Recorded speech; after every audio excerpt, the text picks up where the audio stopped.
नमस्कार। Prabhas action news network और आप सभी का स्वागत है। राष्ट्रीय चिकित्सा आयोग ने जम्मू कश्मीर के रियासी जिले में स्थित माता वैष्णो देवी मेडिकल कॉलेज को शैक्षणिक सत्र 2025-26 के लिए एमबीबीएस पाठ्यक्रम चलाने की अनुमति वापस ले ली है। आयोग का यह फैसला औचक निरीक्षण और लगातार मिल रही शिकायतों के बाद लिया गया है। इस निर्णय के साथ ही कॉलेज में हुए दाखिलों पर भी रोक लग गई है और पहले से प्रवेश पा चुके छात्रों को अन्य मान्यता प्राप्त मेडिकल कॉलेजों में स्थानांतरित किया जाएगा। रिपोर्टों के मुताबिक राष्ट्रीय चिकित्सा आयोग की निरीक्षण टीम ने कॉलेज में बुनियादी ढांचे और शैक्षणिक संसाधनों की गंभीर कमी पाई। रिपोर्ट के अनुसार शिक्षण संकाय में भारी कमी है और ट्यूटर, डेमोन्स्ट्रेटर तथा सीनियर रेजिडेंट जैसे आवश्यक पदों पर भी पर्याप्त स्टाफ मौजूद नहीं है। अस्पताल से जुड़ी सेवाएं भी निर्धारित मानकों पर खरी नहीं उतरी। ओपीडी में मरीजों की संख्या अपेक्षित स्तर से काफी कम पाई गई और कई जरूरी विभाग अधूरे या नाम मात्र के पाए गए। निरीक्षण के दौरान यह भी सामने आया कि कॉलेज में आईसीयू सुविधाएं पूरी तरह कार्यशील नहीं हैं, प्रयोगशालाओं की स्थिति कमजोर है और पुस्तकालय में आवश्यक शैक्षणिक सामग्री की कमी है। आयोग ने इन खामियों को गंभीर मानते हुए स्पष्ट किया कि ऐसे माहौल में मेडिकल छात्रों को प्रशिक्षण देना न केवल नियमों का उल्लंघन है, बल्कि भविष्य की स्वास्थ्य व्यवस्था के साथ भी खिलवाड़ है। हम आपको यह बता दें कि इस कार्रवाई की पृष्ठभूमि में हाल में उठा वह विवाद भी रहा जिसमें कॉलेज के पहले बैच के छात्रों की धार्मिक संरचना को लेकर हंगामा खड़ा हुआ था। हम आपको बता दें कि कुल 50 छात्रों में बहुसंख्यक छात्रों के मुसलमान होने को लेकर कुछ संगठनों ने आपत्ति जताई थी और विरोध प्रदर्शन किए गए थे। हालांकि कॉलेज प्रशासन ने बार बार कहा कि सभी दाखिले नीट परीक्षा के आधार पर पूरी तरह मेरिट से हुए हैं और इसमें किसी प्रकार का भेदभाव नहीं किया गया।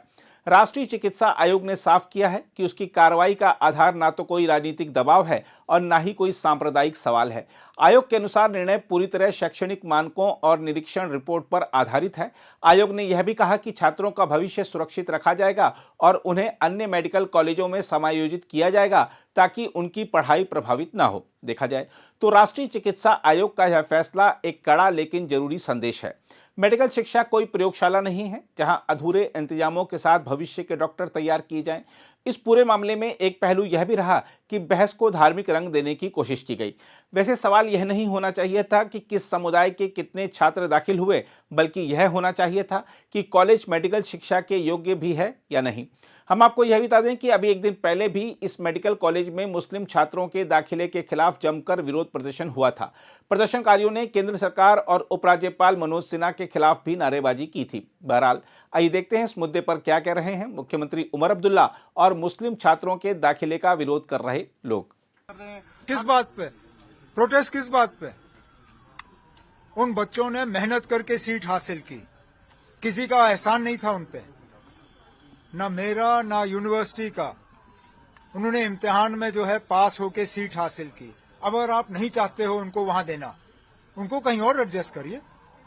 वो किसी के एहसान पे नहीं आए और वैसे भी मुझे लगता है आज वो बच्चे वहां पढ़ना भी नहीं चाहेंगे।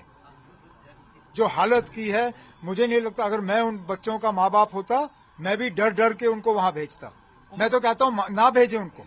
मेहरबानी करके government of India, ministry of health जो है, इन बच्चों का हमारे किसी और मेडिकल कॉलेज में इंतजाम करिए। हम उन बच्चों को वहां पढ़ाएंगे। हम नहीं पढ़ाना चाहते उनको जहां पे इतनी सियासत की जा रही है। बंद करिए उस मेडिकल कॉलेज को। वो मेडिकल कॉलेज खोलने के लायक ही नहीं है, उसको बंद करिए। और ये जो बच्चे हैं इनको हमारे किसी अच्छे गवर्नमेंट मेडिकल कॉलेज में एडजस्ट करिए। हम इनकी तालीम का जो है बंदोबस्त करेंगे। हमें नहीं चाहिए इनका मेडिकल कॉलेज, बंद कर दो। उमर साहब, आपने कुछ देर पहले ट्वीट करा है। आप मीडिया बंधुओं का बहुत बहुत धन्यवाद देना चाहता हूं क्योंकि आप लोगों को भी इस बात का एहसास है कि सनातन धर्म की आस्था को ठेस पहुंचाई जा रही है। जितने भी सनातन धर्म को मानने वाले हमारे पूरे हिंदुस्तान और विश्व के अंदर हैं, सभी की आस्था को ठेस पहुंची है। सभी चाहते हैं कि इस निर्णय को तुरंत बदला जाना चाहिए। मुझे दुख इस बात का होता है कि हमारे श्री माता वैष्णो देवी श्राइन बोर्ड, हमारे आदरणीय एलजी साहब और हमारे इस यूटी ऑफ जेएंडके के मुख्यमंत्री इस निर्णय को तुरंत वापस क्यों नहीं लेते? क्यों वो सनातन धर्म के अनुयायियों को ठेस पहुंचाना चाहते हैं? क्यों वो चाहते हैं कि सड़कों पर हम लोग आए और अननेसेसरी हमारा लॉस हो, हमारी गवर्नमेंट का लॉस हो और हमारे लोगों का लॉस हो? आज जो भी परेशानी लोगों को उठानी पड़ रही है, इसके लिए मैं श्री माता वैष्णो देवी श्राइन बोर्ड और एलजी साहब और इस यूटी ऑफ जेएंडके के प्रशासन को देखिए, जब ये तथ्यों को आप देखते हैं तो ऐसा ही महसूस होता है कि जानबूझ करके किया जा रहा है। और फिर आपको भी दुख होगा कि एक इस राज्य के इतने अच्छे पद पर हमारे मुख्यमंत्री साहब ये बोलते हैं कि जम्मू के बच्चे ही शायद नालायक होंगे। ये तो बिल्कुल ठेस पहुंचाने वाली बात है और ये हमारे जज्बातों को आग लगाने वाली बात है। अगर अभी भी जम्मू के लोग नहीं जागे तो फिर बहुत मुश्किल होगा, दोबारा ये समय वापस नहीं आएगा। सॉरी, मुझे आपका प्रश्न ठीक से सुनाई नहीं दिया, लेकिन फिर भी ये बताता हूँ कि हम अगर आज सड़कों पर पहुंचे हैं तो मजबूर होकर के पहुंचे हैं, क्योंकि हमने जितने भी जो पीसफुल तरीके होते हैं वो हमने अपनाए। उसके बावजूद अभी हमें सड़कों पर आना पड़ रहा है क्योंकि हमारी सुनवाई नहीं हो रही है। देखिए, हमारा ये प्रोटेस्ट 22 नवंबर को हमने डिसाइड करा था कि ये हमारी आस्था को ठेस पहुंचाई गई है और तब से लेके आज तक हम बिल्कुल शांतिपूर्ण तरीके से आगे बढ़ रहे हैं। हमने कोई भी ऐसा एक्शन नहीं लिया जिससे कि आम जनता को तकलीफ हो, लेकिन शायद श्री माता वैष्णो देवी श्राइन बोर्ड और हमारा आदरणीय एलजी साहब और इस राज्य का प्रशासन सोया हुआ है। वो शायद चाहता है कि जो सनातन धर्म के अनुयायी हैं इनको दुखी किया जाए, इनको परेशान किया जाए, ताकि ये सड़कों पर आए और कुछ ऐसा करें जिसके कारण उनको हमारे अगेंस्ट एक्शन।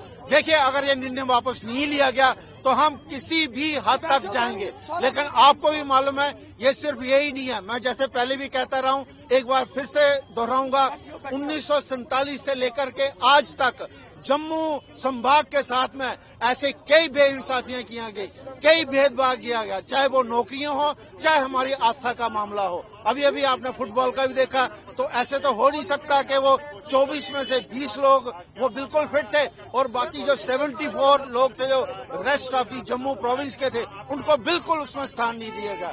तो इन चीजों को देख करके लगता है कि कहीं ना कहीं भेदभाव किया जा रहा है। अगर आप भी लेना चाहते हैं देश दुनिया की तमाम जानकारी तो आज ही सब्सक्राइब करें हमारे चैनल को। साथ ही नीचे दिए बेल आइकन को जरूर दबाएं ताकि हर अपडेट आप तक पहुंच सके।